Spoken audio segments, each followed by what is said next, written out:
Isale phansi iDA umnumzane Panyaza Lesufi ememezela icabinet lakhe lendawo yaseGauteng. Angiqale nje ngobingelele ngikwamukele le channel eMasweti Mina Production.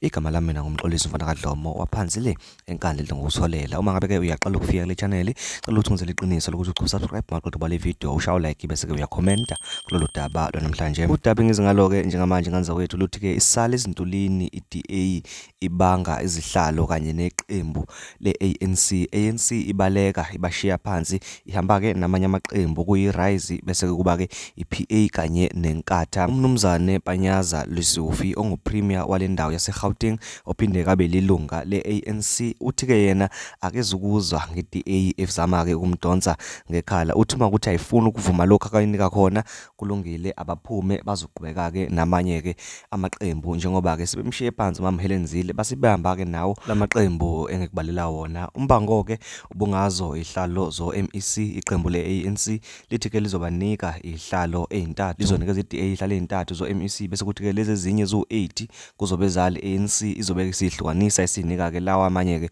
amaqembu. Hawo iDA yakuchitha ke lokho ke ithi yona ifuna ihlalo ezikudla ko5 ihlalo ezokhombisa ukuthi nabo bathola iphesenti elicishe lilingane nelayo ANC kuyo le ndawo yaseGauteng. Bathi bafuna ihlalo ezoveza iwill yabantu endaweni yaseGauteng. Yasethi ke iANC cho asizokuzwa ke ngani. Umnumzane ke Panyaza Lesufi wenze isinqumo esibold kakhulu kusukela nje kwiskipha bekade ke esigqokile kulolu suku bekusho khona ukuthi ke akazile ukuzodlala uze ke ngomsebenzi. Uqhubekile kwamemezela ke icabinet lakhe ngaphandle kweqembu leDA. Lokhu ke kusho ukuthi ke iqembu leDA alisekho kwiGNU yendawo yaseGauteng. Yize noma uMamhelenzile ephika ethi ke bona abahoxi kodwa ke ukwenza kweANC kusho ukuthi ke bayayikhipha iDA kwindawo ke yaseGauteng. Kanti futhi uma ngabe ke uzobheka lezo ikhundla zo MEC ezitholeke iqembu leIFP kubeke iPA kanye ke neRise ikhundla nje engicabanga ukuthi ke akuzona nje iDA bizovele nje izamukele kalula uma ngabe ke uzoyibheka ama messes azo. Kodwa ke ngicela ukuthi uyizwele umnumzane Panyaza Lesufi ukuthi ke uyichaze kanjani le ndaba ngathi ke ichazela abezindaba. Mangabe usuqedile ke ungenze iqiniso lokuthi usubscribe uya like bese uyakhomenta kulolu daba. This document, the DA said, we are going to vote for the ANC on condition you agree to this document. And I want to read this document because it is this document that led to where we are today.